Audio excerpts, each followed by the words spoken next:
Just gotta warm up the vocal. I didn't get it. One sec.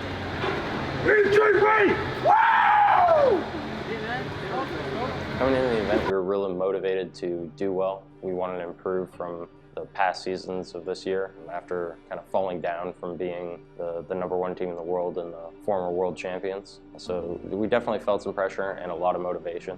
We first off played against 1UP. There was quite a bit of pressure going into it since we hadn't played a real competitive match in 3 months. Kind of always almost forget what the competitive environment feels like, I guess. So there was a lot of pressure there, and we knew 1UP was a good team, and we also knew that they were really strong in the current meta, so it was definitely a threat, but we showed up and performed well. Evil Geniuses, legend team from NA, are your ex-world champions to this point.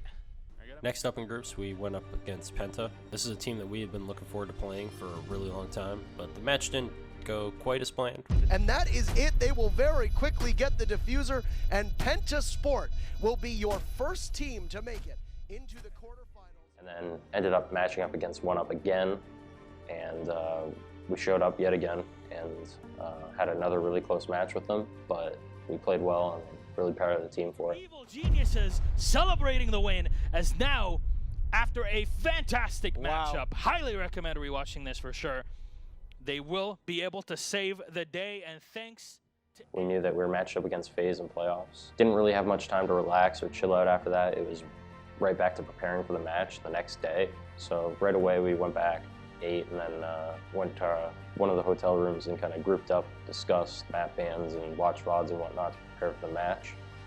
Bank Cafe Club Oregon Sky. Let's talk to some. Can we talk real quick? Yeah. Nate, get in. 60 seconds. Bank Oregon Cafe Sky Club. So, like, realistically, advanced Sky. You ban Sky, and I'm assuming they're banning No ban Cafe. Okay, yeah, we need to Or we can be crazy. No? Okay. Either. The thing is, we really don't think they'll play Sky. I don't think they do either. I think You want to do that? Ballsy. Alright, let's do that. Do we want it? We can do the balls. What are you guys feeling? I want everyone to You gotta go. Just do it.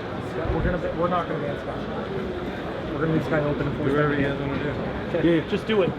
We play it. Basically, we ban Sky. If we ban Sky, right, they guarantee a cafe ban. I know they don't play either. So I was risking that they let their cafe. Like they banned Sky instead of cafe. I'm gonna grab some. They didn't. It's last map. They didn't pick it.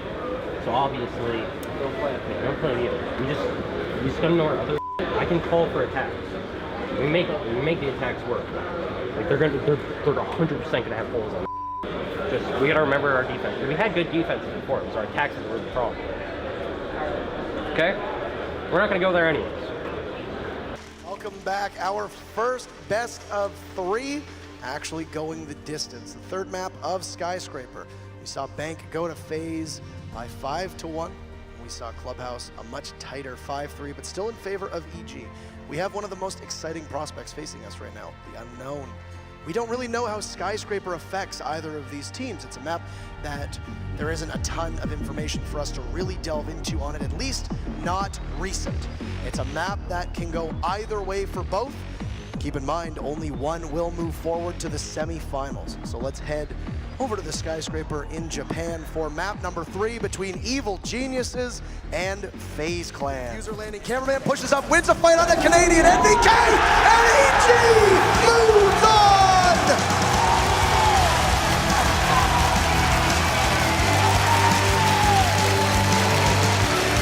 Evil Geniuses will go into the semifinals with some great play there on the last round of defense. It seemed like Faze had a lot of control, things going in their favor, and then immediately it slipped away thanks to some great patience. So right after we beat Faze, we were really excited. We just beat probably the best Brazilian team and just one of the overall favorites of the event. We got on Skyscraper, which is a map that we basically dropped from our map pool because we didn't have faith in it anymore because we couldn't figure out how to attack it. And we always knew how to defend it, but we never knew how to attack it. So we went into the map, no idea how to attack. We were just running random stuff. We ran our old defense setups, which worked. We didn't lose the defense. We lost the first attack round on their upper site and the first attack round on their lower site. And then after that, I knew how to attack both. and we didn't lose an attack after that. I'm glad my teammates trusted in what I was saying on it, because I wasn't sure if I trusted myself, so I kind of needed them to trust me.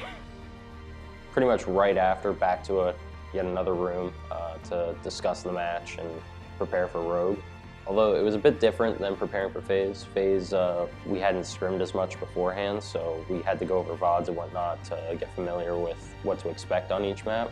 But Rogue was actually a team that we had scrimmed a lot headed into the event. So when we were preparing for them, it was mostly just discussing what maps we wanted, because we kind of already knew what they did on most maps. So it wasn't watching VODs and trying to counter-strat things, because we were already really familiar with how they played. It was more just, like I said, just finding out the maps we wanted to play.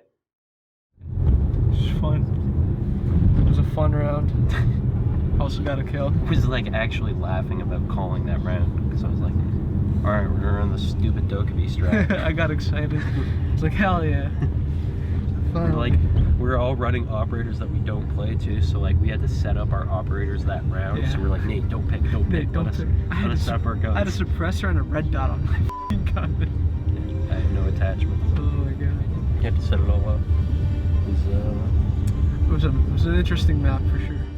We were actually forced into some poor maps, I guess, because Rogue knew some of our map bans. They knew that we don't like Chalet and that we don't like Skyscraper, and forced us into banning them. So we only had one target ban, which was definitely not what we would like to have going into a series. Yeah, we'll pick club. We'll pick club. So in the Rogue match, the big turning point, I guess, was on second map Clubhouse. We were down 0-1 in the series. We actually had a 4-1 lead on Clubhouse, and they ended up bringing it back to overtime, which was pretty scary because, like I said, we were already down 0-1 in the series. And then it got all the way to 5-5, and we're defending Bar, which is a very, very attack-sided site. And they managed to get the bomb planted on it, and when I heard the bomb was planted, my heart sunk. I thought we were eliminated right then and there. Rogue gets the bomb down. Canadian takes easily out from above. And there's 3 members left of Rogue, but they have the bomb down and they have firm control of Strip.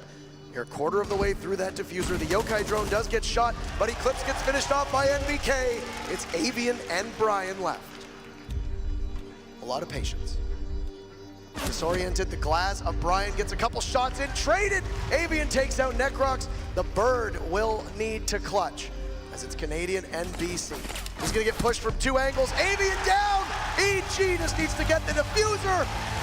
It didn't look like they were gonna pull it off, but we have a third map tied up 1-1.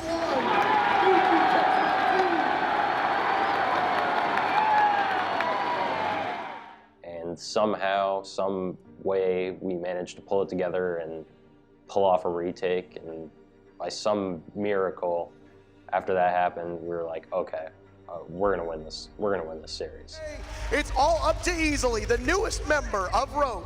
Will try to keep his team's hopes and dreams alive. He gets droned out inside of Connector, and EMP will go off. You can see them all lined up. He'll contest just on the doorway. He has 30 seconds to stop him from successfully getting a defuse off, but in the midst of it is Canadian. They'll hold long angles as Easily gets eliminated from beyond. Evil Geniuses will go to your grand final.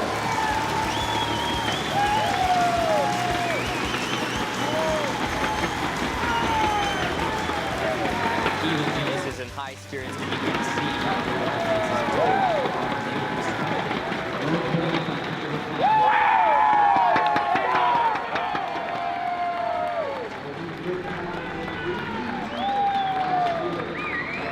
So after beating Rogue, we were really relieved. Like I said, retaking on Clubhouse bar plant, that's nearly impossible. Felt like a miracle that it even happened. So we were all really relieved and just kind of in a haze because we couldn't believe it even happened. We couldn't believe that we were in the finals off of a 5-5 Clubhouse bar plant retake.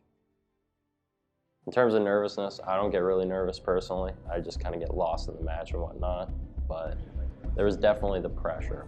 So getting onto stage, finally, like, this is what we'd been working for the whole year. We wanted to finally be able to fight for the Invitational again, for the World Championship, to lift the hammer. Finally sitting down and it all kind of setting in and realizing like, okay, we're finally playing this. We're playing a best of 5 against Penta for the World Championship.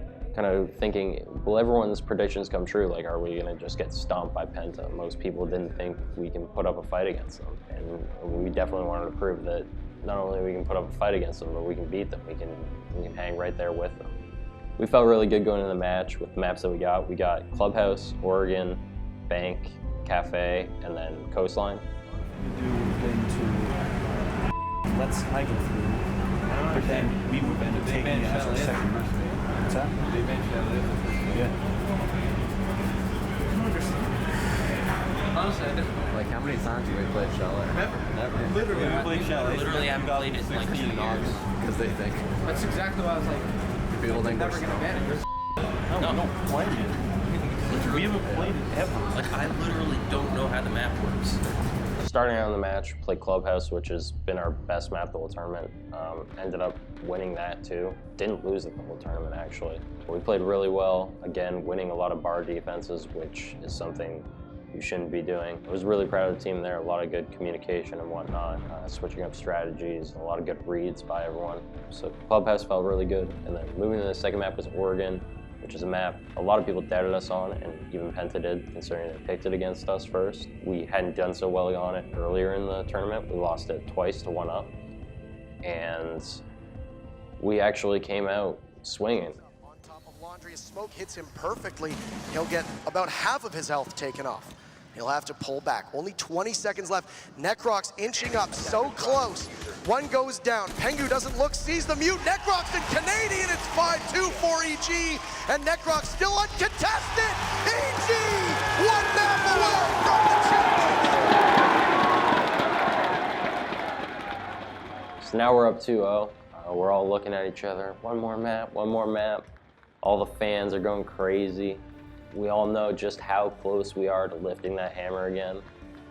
And then we go into Cafe. Very difficult with only one. Be able to eliminate Amante, but Penta takes their first map. We're gonna go. Fourth map, we headed into Bank. It was the map that we actually beat Penta on in the group stages. So we were, again, feeling good. Bank's a good map for us. We felt like we could make it work again. And then we ended up barely losing our CEO defense to like a 1v1 between Amar and Fabian. Take this slowly. Here comes the smoke. Fabian gonna need to try something brave here as he possibly goes for a plant. Baiting it out, goes for the ADS. Necrox can't hit his shot, and Fabian wins it. How does that happen? And I think that was kind of a momentum shift. They ended up closing out the map, and now we were headed into Coastline. All of a sudden the series was tied up and it's practically a best of 1. We started to have some rocky attacks. Defenses are always rough on Coastline though, so weren't too upset about losing those, but when we were losing the attacks, that got a bit frustrating. We ended up going down 4-1. We did start a mount a comeback. We ended up bringing it back to overtime. Now kind of even playing field, basically first or 2 rounds between us and Penta for the World Championship. And we start out on attack where we were stalling out for a bit, and I kind of felt like I had to force a play. He's certainly to his doom. Canadian, though, comes out of nowhere. That's the captain. They work together. Great communication. Goga dislodged, but Pengu has the vigil just nearby. Will eliminate BC. NBK and Canadian a rally. Pengu down. Fabian all alone in theater. He sticks the diffuser. Waits for the audio kit. Young will need to cover. There is a C4 from Fabian. He primes it. Canadian falls off. He goes down. Young will need to get in. He has only 10 seconds, and he enters. They will be in a standoff. Can he get the Valkyrie? 2 seconds. Young pushes up, running out of time. Neither get it. Penta, hold on. Oh my! Match point. Penta. Young narrowly missed Fabian with his deagle by like a centimeter with no time left, and there goes first round overtime. We're now 1 round away from elimination. We can't lose another round. We have to win 2 rounds in a row. And we're on a attack-sided map. And here we are on the brink of elimination. I ended up getting picked early. I think Amar got picked right afterwards from a bad call on my part where I told him to push. And the guys ended up bringing it back to a 2v1. Young and Brandon were the last 2 alive. Bomb was planted in kitchen against Pengu. And we made the call for Brandon to start defusing, and Young basically tried to trade. And then Pengu peeked the kitchen door, and basically just got both of them. And that's how it ended. Or rather, the Hibana just waiting. They'll look to push together. The diffuser in a position where they'll have to see when the Hibana goes through. One will cover the doorway. As they start to defuse, Pengu goes for one on the Young. Can he go the second? They're often known as the best team in the world, never having that distinction until today. Penta are your world champions.